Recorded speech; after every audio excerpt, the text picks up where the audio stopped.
Hey folks, I just want to jump in here real quick and let you know that while we do have our very first guest ever on the show today, we do we recorded too long.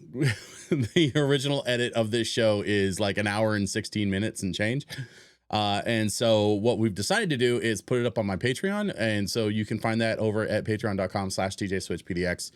And I will of course have a link below in the description box.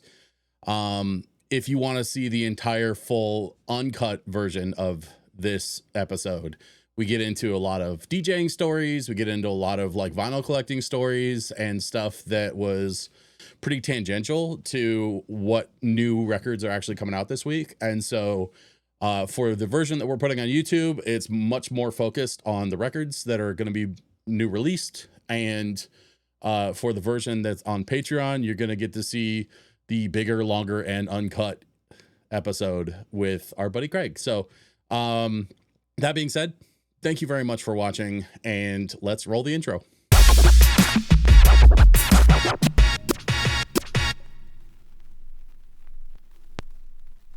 Welcome to This Week in Vinyl, folks. My name is Switch, and I am joined, as always, by my partner in rhyme, Cerius Blaq. That's me, y'all. I'm Cerius Blaq. And this week we've got our first ever guest on the show. Is a friend of ours from right here in the Portland area, and it's a dude who I have had the pleasure of spinning some vinyl with on his show. And so it's such a privilege to have him here on mine. Please welcome DJ Poe, aka Craig. Greetings. What up, Craig? Craig in the house. Yeah, I've known you guys for a long time, actually. Yep. In many different circles. Now, really quick before we get to today's new releases, Craig, you've got several kind of recurring DJing things going on, including your now, are you still doing Desolation Disco? Well, yeah. So, like, what started, what you're talking about is my Twitch streaming. What started early on in COVID was I started a nightclub online. Because you and every other DJ, right? Huh? We all did, didn't we? Well, yeah, basically every DJ ever couldn't play out, so we all became streaming experts overnight. And I didn't have a day job, so it was like, all right, my buddy who did YouTube channel editing and production for some YouTuber by the name of Unspeakable. He's a Minecraft freaking kid, you know how those obnoxious kids are.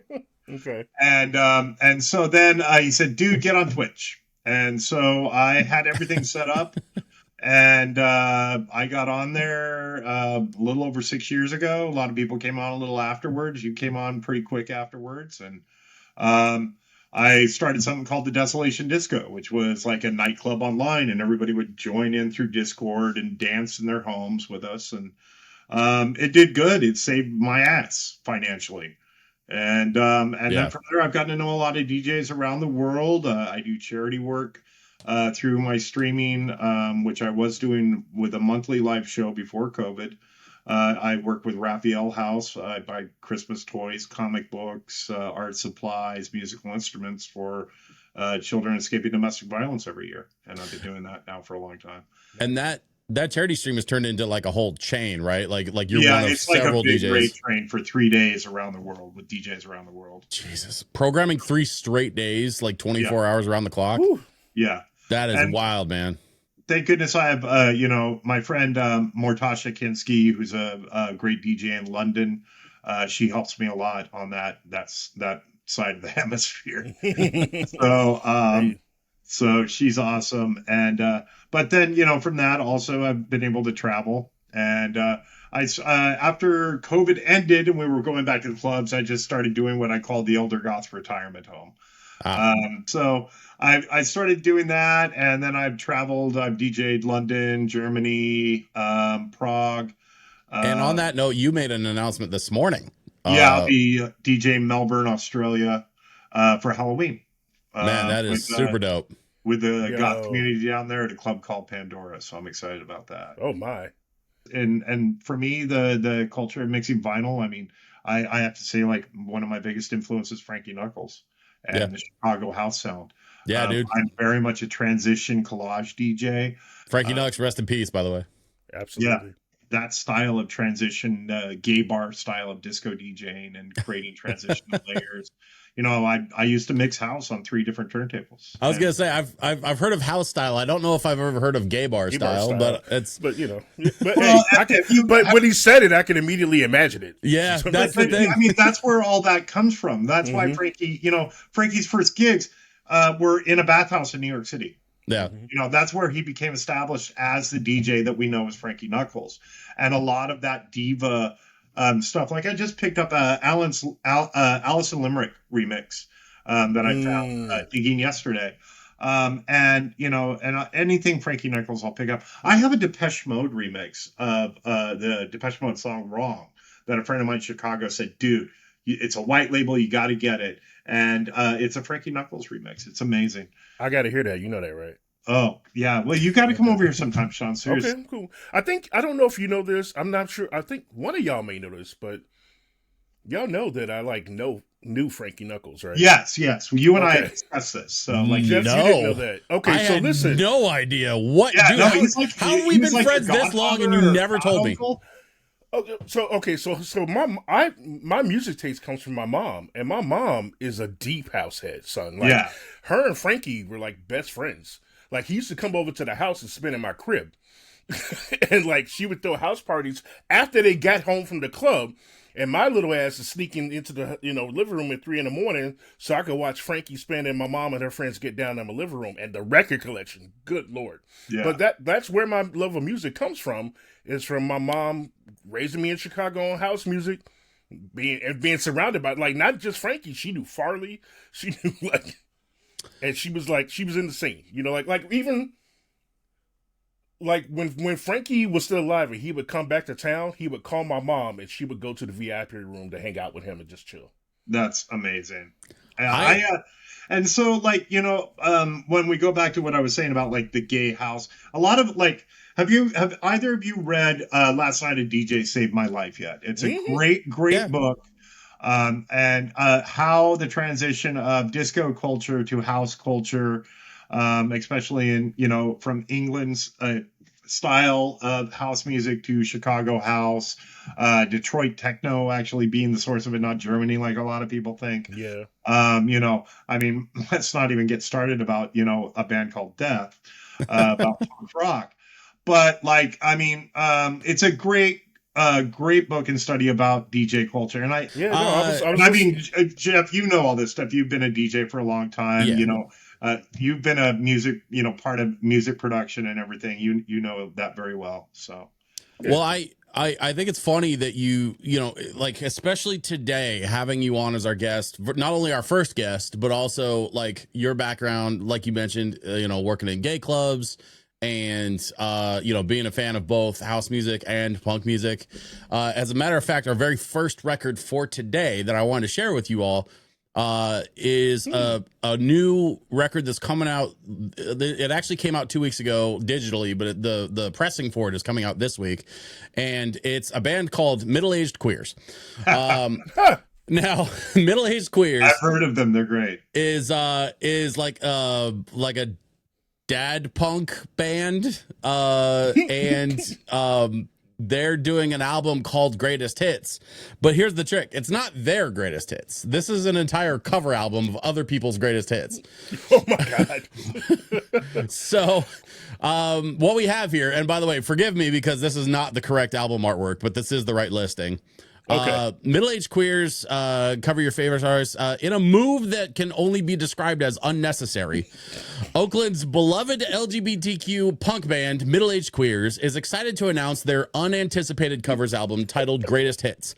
The album is a shameless homage to the 80s, 90s, and beyond. Think of it as a mixtape from a friend who happens to be a band that recorded it for you instead of dumbing it.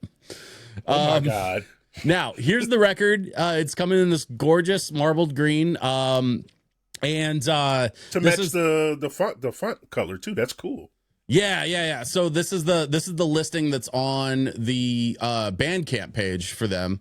And I also want to go to the Bandcamp page so that we can take a look at the actual track listing, because check this out. We've got Taylor Swift, Faith No More, AFI, Mazzy Star, Hey, Mozzie Star was my go-to. Hey, baby, you want to smoke some weed? Let me give you a back rub. And then, how you doing? You and everybody else that was in their 20s and the 90s. Yeah. Oh, yeah. Here, let me put on a song, babe. And then here's my favorite. I think on the entire album, they did not just SpongeBob that's what I was just looking SquarePants, at. but they did Korn's version of SpongeBob SquarePants. I listened to the whole record before I put this on the list, and not only did I decide to put it number 1 on the list because I thought it was a perfect fit for not only for our guests but also for, you know, because we love checking out some of the really fun records that come out every week. But dude, like, you know, I'm such a sucker. You both know I'm such a sucker for a good cover, and these are all good covers. Like, I cannot stress to you enough how like rock solid these punk covers are. I was thoroughly impressed. And so definitely want to recommend Middle-Aged Queers, Greatest Hits. I absolutely love Bandcamp. Yeah. Now, love or hate Spotify all you want to. My algorithm is great. It turns me on to new artists. Where do I go to support that artist after Spotify? I go to Bandcamp and I buy the vinyl. I have, for instance, Bragolin playing Cold Waves this year, Chicago. Make sure to catch them. They're amazing. Picked up both their albums on Bandcamp. You can also, on Bandcamp, go to Bandcamp Fridays, where the artist gets 100% of the money from buying their product. You know, they get more money from their album sales here than they do on a label. And I don't want to support Amazon, but sometimes you can get these indie artists selling their stuff and support them on Amazon.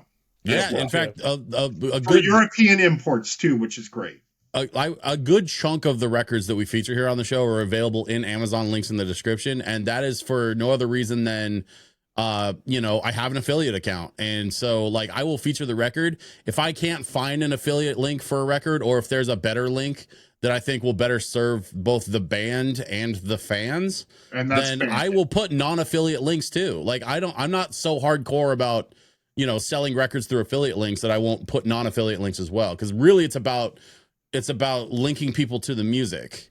And you know, if I can get a little paycheck from Amazon, great, but like that's not why I'm doing this. Like we're here to just celebrate the music and celebrate the bands. And I think Bandcamp is the greatest thing. I discovered Bandcamp during COVID.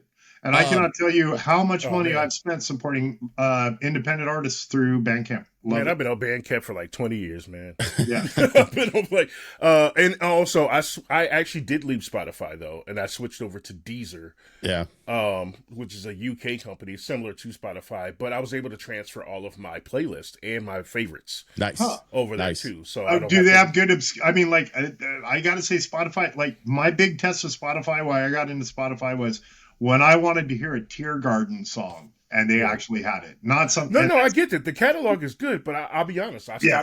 I stopped supporting them when I found out what they were spending their money on and how little they were paying their artists. But if you want to get the new Tear Garden, go and get it on Bandcamp available. Exactly. I want to get out of Spotify, and there's like literally one thing that I use for my streams 2 nights a week. Like that's the only thing keeping me on Spotify, and I haven't found another solution. The minute I find a different solution for my streams, I'm done with Spotify. No, I get you. Real quick though, I did want to say, I think I mentioned this to you, Switch, but I'm also trying to support. There's a record shop up in Seattle called Drown World Records that is BIPOC and LGBTQIA plus owned. Okay, and so I've been trying to spend money there. So I actually started they have the ability to, you know, you can create a wish list of vinyls that you want, but they also have a gift list. So I started making a gift list so I can start passing around to my family. You know? Dude, hit me with the link. We'll put it in the show notes. Like, could you email me that link? So, because my cousin John, through COVID, created record shippers. Okay. So to protect records while they ship them, and he sells them to a lot of record stores. So if they need record shippers, I'll hit you up, man. Yeah, thanks. Now I have a question for both of you. That's a little bit of a. We're gonna kind of redirect back onto the records for today because we do have several other records we got to get to. Yeah. But I got a question. Did you both know that MIA has a new release coming out this week? Do you all know that MIA got kicked out of Kid Cudi's concert? Not that MIA. I'm talking about the Vegas punk band MIA Oh, with the thank periods. God, man. You saw I got real quiet, right? You saw I got real quiet. I was like, don't do this to me, man. Don't make me talk about fucking MIA on this shit. No. I am talking about the Las Vegas punk band MIA has a new EP called No Man. And that I did not know. Okay, and, let's talk about this. Because it's an EP. I think it's only a 7-inch, but there's 5 or 6, 4 songs on there. Yeah. For $16. It's going to be released on May 15th, just like several of the other records that we're going to be talking about today. Okay. But I was looking at this punk record, the first one, right? The Middle-Aged Queers. And I was kind of looking through like a couple of other punk records that are coming out this week, and I found this MIA. It's really good, man. Like it's really good stuff, and I highly recommend.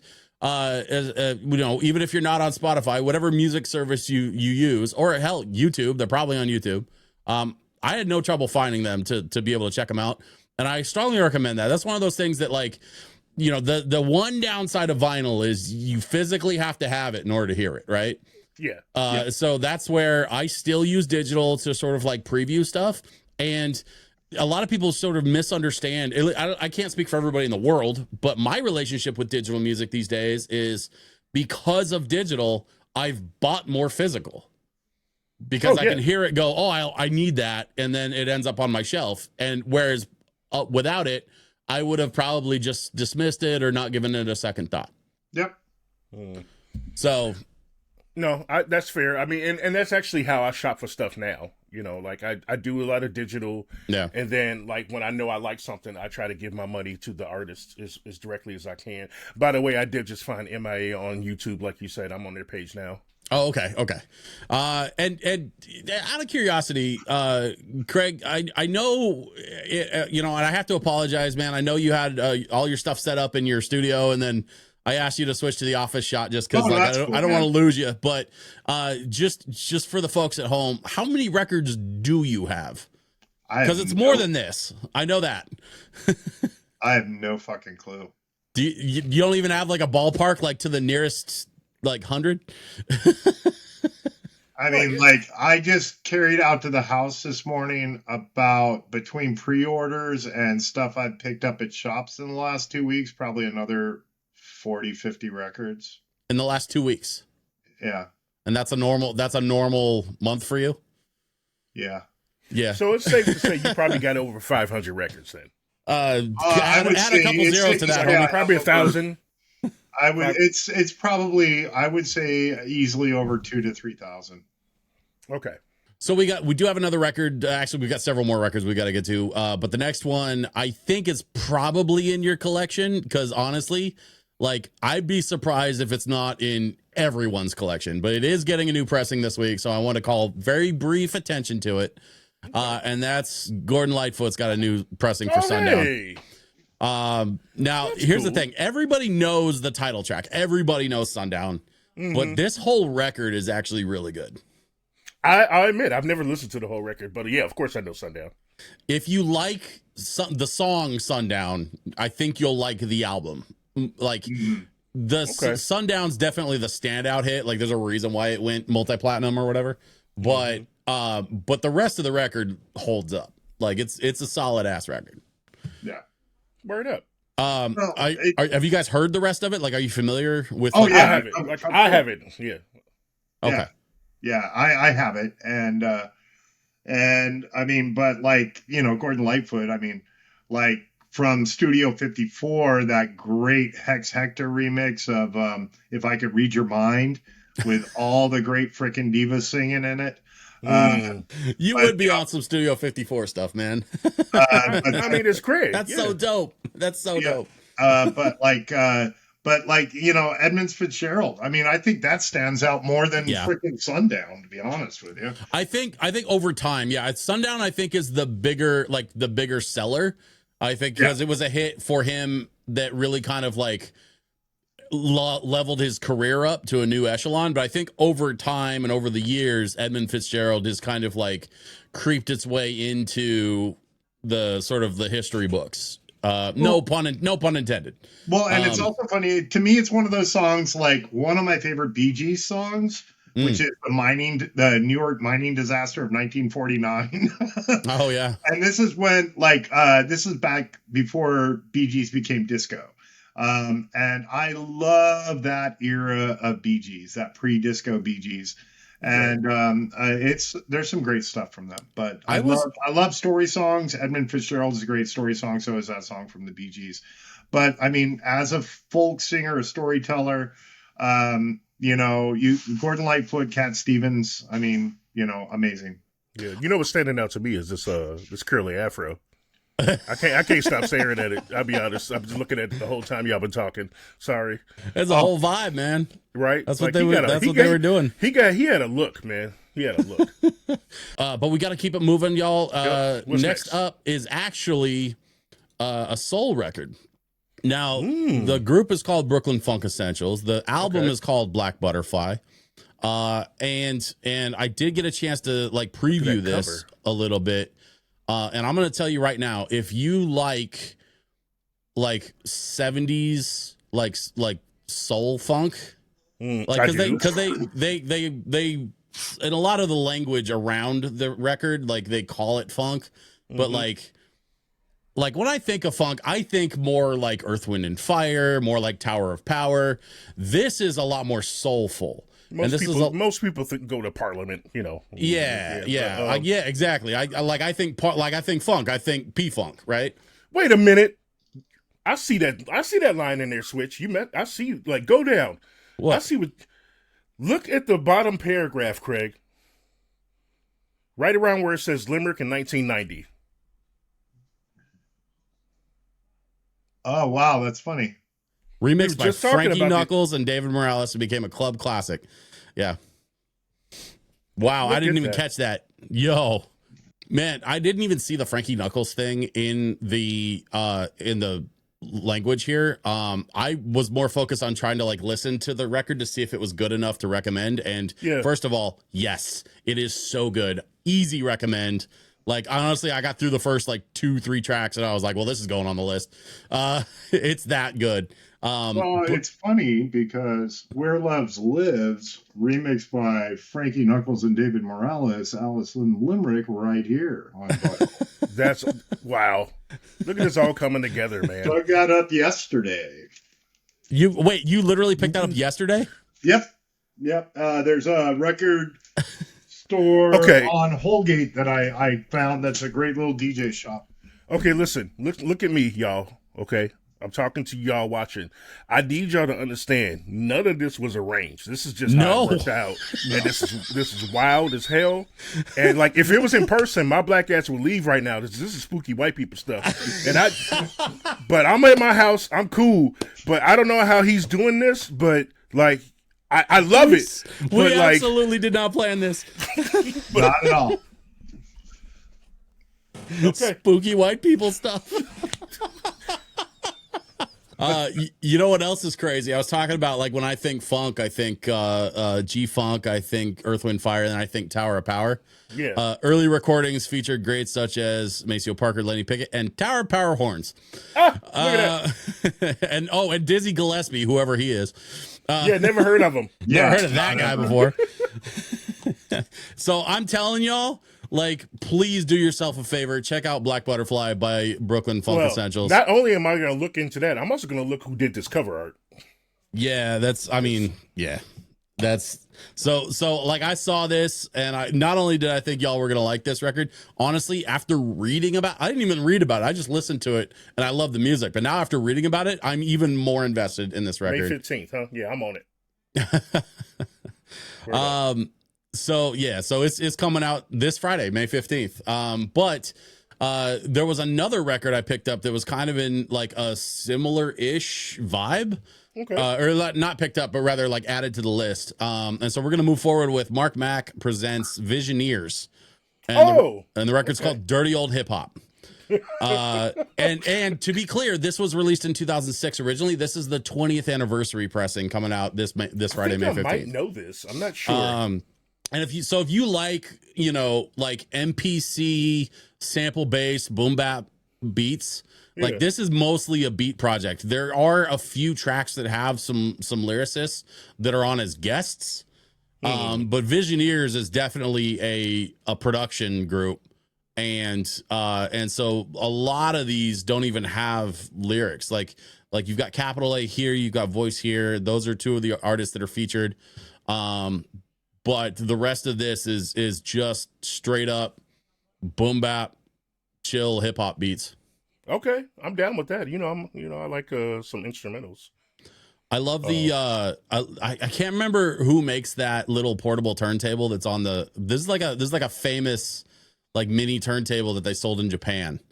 Is it really? Okay. Yeah, I recognize it just from the shape alone, honestly. Like it's a well-known turntable, but I cannot for the life of me remember the name of it, so I'm going to throw it up on screen with maybe like a screenshot.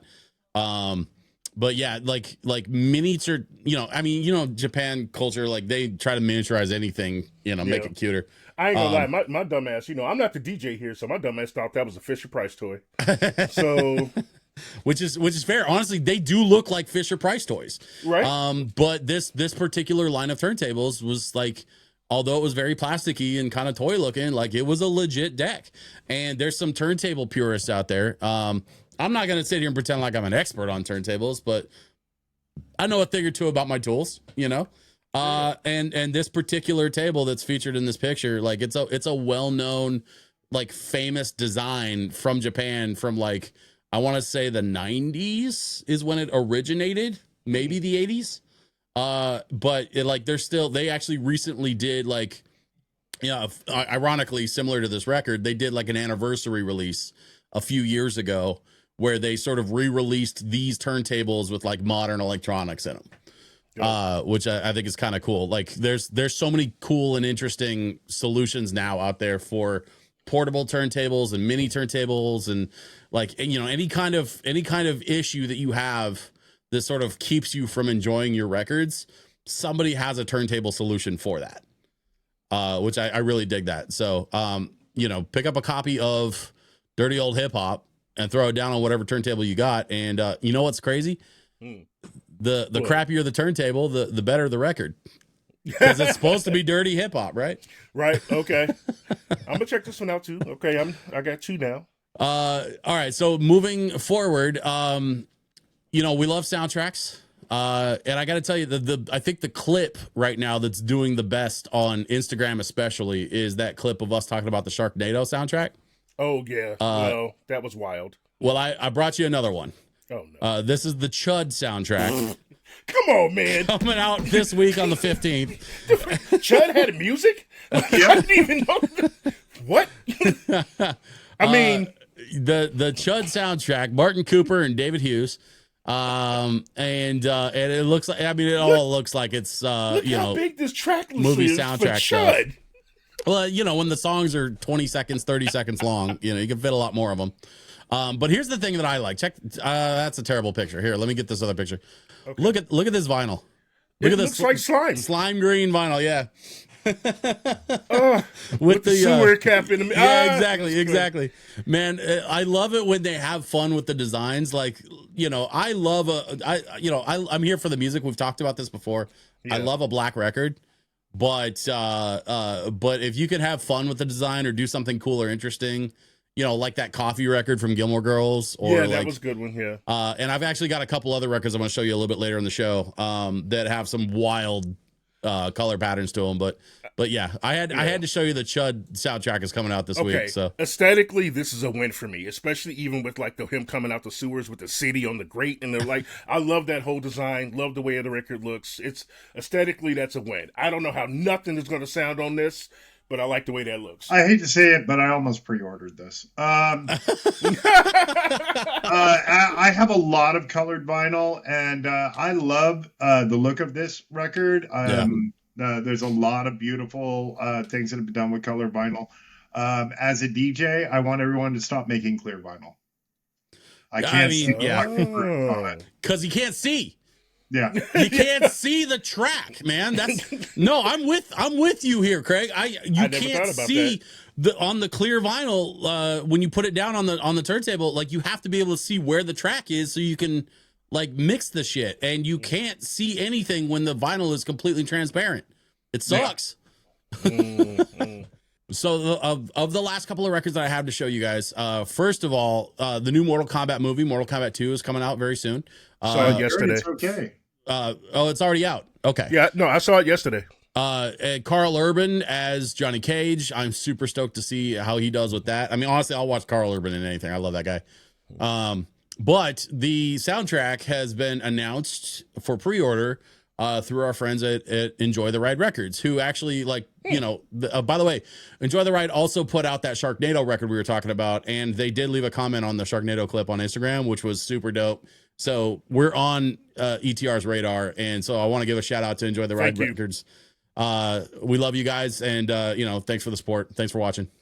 So this is the Mortal Kombat 2 movie soundtrack that was just announced for the new film.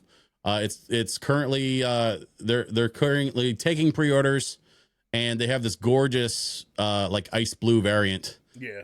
My understanding is that Sub-Zero is one of the featured parts of this movie, unless I'm mistaken. Not gonna say anything. Yeah, okay. Well, at any rate, this blue marbling is absolutely killer. Yeah. Like, look at this, dude. Are you kidding me? Oh, there he is. So yeah, so I'm stoked about this, but as much as I'm excited about the Mortal Kombat 2 record, they also are taking pre-orders for the first movie soundtrack, which I don't think did get released when the first movie came out. And so you can order both Mortal Kombat 2 and Mortal Kombat 1 from Enjoy the Ride Records. Whoa, look at that, dude. Look at that shit. Are you kidding me? Are you kidding me? Crazy. I like it. You know, it's funny. I know, Craig, you had mentioned that you have several colored records. Have you ever bought a record just like without hearing it? Like, do you ever buy a record just for the aesthetics, just for the shelf piece or the conversation piece? Yeah, there's a band I don't hate, but yes, I did buy their. What a sales pitch! Wow. Okay, but don't recommend it to me. Then I'm good, man. Like, don't hold back, man. Tell us how you really feel. They're a decent band. You know, it's not Dave Matthews. I'd tell you, I hate Dave Matthews. But you know, it's not King Gizzard. You better not shit on King Gizzard. We're gonna fight. Now, fellas, we got more music to get to. We're all about the love on this show. But I love this marbling. This is unlike anything I think I've ever seen. It's beautiful. This is a crazy color pattern, and it's absolutely gorgeous. I'm in love with it.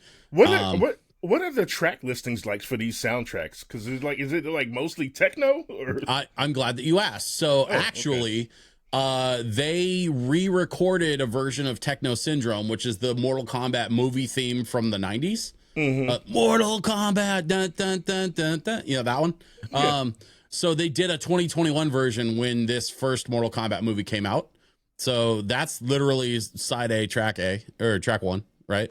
And then you've got themes for the different scenes, different characters. So it's a lot of like composed stuff. Mm-hmm. But if you never got your hands on the OG Mortal Kombat movie theme, like on vinyl, like I've heard the remix, the 2021 remix of Techno Syndrome. It's very good. And so especially if you're, a video game DJ that plays video game events a lot, like some people on this call, then me, I would need a copy of this theme on vinyl, and this would be an amazing way to get it, because not only is it a great remix, but also a great soundtrack, and also just look at it, man. Like, I wonder if there's decent audio clips embedded in these too. I don't know. That's interesting. But I'd have to hear it. I never know with these soundtracks if they throw in little clips from the movies. Yeah, I kind of love when they do that. Well, I mean, only because it's Mortal Kombat and they have a lot of fight phrases. Yeah, sometimes. So I'm just wondering if they might have embedded some of that in here. the OG Dan Forden clips of fight. Yeah. Katana or whatever. Yeah. Right. Exactly like that. Yeah. Anyway, one last record I wanted to share with you all. And there's multiple pressings, but I've got them all pulled up already. This is a jazz record. Oh, it's crap. Persona. Is celebrating their 30th anniversary, and there's a band called Blueshift Big Band. Yep. Blueshift Big Band has been doing a lot of jazz video game music records. And this 30th anniversary album, this is the I Am 8-bit exclusive variant in the blue colorway here. There's the A and B. Which Nice. I think that's a lovely shade of blue, kind of a teal. Yeah, it's nice. And I've been listening to a little bit of the Blueshift Big Band stuff digitally. I need to get some of their records. They have several records that they've pressed. Some of them are available through I Am 8-bit. My friends at Materia carry them in the Materia store. And so that's another place that you could get them. But yeah, look for Blueshift Big Band if you're into video game music. And I'll have a link here to I Am 8-bit. Again, non-affiliated. I just love the music and I want to share it with y'all. So check out the non-affiliated link directly to this website. I am 8-bit, the one we're looking at right now. I'll just leave this in the description down below. Unless you want the FYE exclusive variant, which is this purple color. I Am 8-bit has the blue exclusive. This purple exclusive is from the folks at FYE. Both are kind of dope though. So. Yeah, I love that purple, man. And yeah, but what's the markup at FYE? Because their action figure markup is fucking insane, or freaking insane.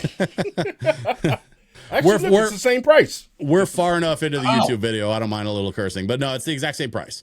Okay. Which I mean, I've experienced that as well with some of the corporate music shops like FYE. Oh, yeah. But thankfully, this pressing, they've got a little more control over the pricing. That's great. $40 for a dual disc is about what I'm willing to pay. Yeah. Shout out to the artist too. He was credited in the other post about who's been doing the cover art. Actually, is this dual disc? Mark the total art package at the bottom there. Mark Borgens. Oh yeah, there we go. Yeah. So yeah, the illustrations are absolutely amazing, but I don't think this is dual. I think it's a single disc. Yeah, A and B. Oh. So $40 for a single disc. What do we think about that, fellas? I've done it. Yeah, it's happened. That's where we're at in our vinyl collecting journey. Yeah, $40. It's happened, yeah. Wouldn't be the first time, wouldn't be the last. I can't say I necessarily like it, but have I done it? Yeah. And I will say, like, all jokes aside, Blueshift Big Band is good enough. I would do it. I would do it. Like I like to poke fun, but like at the end of the day, I put this record on the show for a reason. I love this shit. I think the records are gorgeous. I think the music is incredible, and so yeah, I would absolutely do that. So I'll have a link to both of the variants as well as the standard black variant, which is also available on I Am 8-bit. So you can pick of the three. You can pick which one is your favorite, and the black is going to be cheaper. It's at 32 rather than 40 for the standard black. Had the blue one up there. Oh, okay. What's the blue? The blue one. Actually, 32. I was going to say, yeah. Oh, hold up. Wait a minute. Markup on that I thought it said 39, and I must have. Yeah. Hey, Craig, I owe you an apology, man. You called it. FYE's marking them up. So yeah, 40 for a single disc. I was like, But yeah, 32. Well, 32 is a little high still, but honestly, yeah, but it's also blue, and I probably would be more comfortable spending my $32 on that version. Yeah, well, because I Am 8-bit's doing the pressing, so I think they're doing are they? They usually they only sell their own stuff. And I Am 8-bit famously is a largely VGM label, so yeah, I don't know who's actually behind it, but I would not be surprised if this is actually being like produced by I Am 8-bit and then distributed through FYE. But yeah, so I'll have links to all three variants, and you guys you who are watching this at home can pick whichever one you like, and there you go. So awesome. All right, that's a good one. That's a good one. I like that. This was an adventure. Hold fellas. on, I got a record. Oh, we got one more. Oh, he's got something for us. Okay. Here's the thing. He's got like, what do you say, over 2,000 records? Something so like I that, think yeah. we're going to be here a while. I know, right? Like you just. No, I only found one. Oh God, Oh, what is God. happening? Oh, no. What is happening? Is this a threat? No. I'm sorry. I have absolutely fell in love with this band. Artists. First off, I had heard some music. My cousin John, a number of years ago, had told me about this group when he was back DJing in Leeds with some friends of his. Didn't we just talk about spooky white people shit, man? Like, You what see are how you quiet doing? You see I'm quiet at him. No, let him continue. Go ahead, man. But I and I don't know if you guys are familiar with Kneecap. Oh yeah, I heard Kneecap. Yeah. Like, look. I have a YouTube reaction channel. People have told me about Kneecap. Trust me. Okay. Have you seen also Ren, that rapper? Yeah. Oh, my Yeah. God, yes. As far as Yeah. reaction. I've been on Reddit for like 5 years. Yeah, same Ren's here. amazing. But Kneecap is amazing. They have a great film that's kind of very Danny Boyle train spotting style, kind of mild, dramatic comedy drama about them. But the new album has come out. Fenin. And Now my the hat makes Irish sense. ancestry, I fell in love with this group. I love that they're rapping in Gaelic. A lot of their struggle is like Wow. for the rights of the Northern Irish to speak their native language. Yeah. They are one of the few people that have been shut down by Coachella because they shut down their feed because they were saying like basically a bunch Some of things. anti-England stuff. Yeah. And I freaking love them. Yesterday, Liar's Tale, probably one of my favorite tracks on it. Definitely going to be playing it this coming weekend when I DJ at Afterlife. And because it's great crossover stuff. There's some great jungle beat stuff on here. Jungle drum and bass beat. There's some great, usual hip hop. I love their sound is generally very analog sourced. If you watch the movie, you'll see that they worked on a 303s and 808s. Originally do the first real album. fast. Just real quick, Greg, can you please take that hat off? You're freaking me out, dude. Hey! Thank you. Oh my God, thank you. But I see the album art. I get it. I get the. right now we need Right. a It does revolution. look because it does look like you're about to deliver a manifesto, man. And I'm like, hey, I'm hearing everything you're saying. But we need a revolution right now. We need this fire. Gosh darn it. Turn on your news for 10 minutes on the drive into work and you're going to see our rights taken away every day. Oh God. Anyways, I highly recommend Kneecap. The new record's amazing. And I think when you and I got together a few months ago, Craig, I think you played a little bit of Kneecap yeah, I for me. played You kind of introduced me to them. H-O-O-D for you, yeah. Yeah, I mean, honestly, like all kidding aside, it's really good stuff, man. Like they really know what they're doing, and it feels like even though it's a lot of like rap based music, like it feels very Irish punk. And there's a great video if you could link it, kind of a movie short called Irish Goodbye, which one of the members of the band wrote. No, I got a better idea. What's your idea? It's a short film, right? Yeah. So why don't you two come over to my channel and watch it with me? Okay. I like that. Yeah, let's just do that. That'll be my introduction. Because, like I said, I have a reaction channel. I haven't done any of their videos yet. Yeah. So no, it's really, really good. It just came out for this new album. Okay. Yeah. All right. I have a reason to finally get to it then. How about that? No, it's great. And I got emailed the link to it. I know you can search it on YouTube, but I can also send you a link to it. Yeah, just send me a link and then I'll put it on the list and then we can schedule a date to go check it out, guys. What do you think? Yeah, I'm into that. Absolutely. Yeah, I'm in.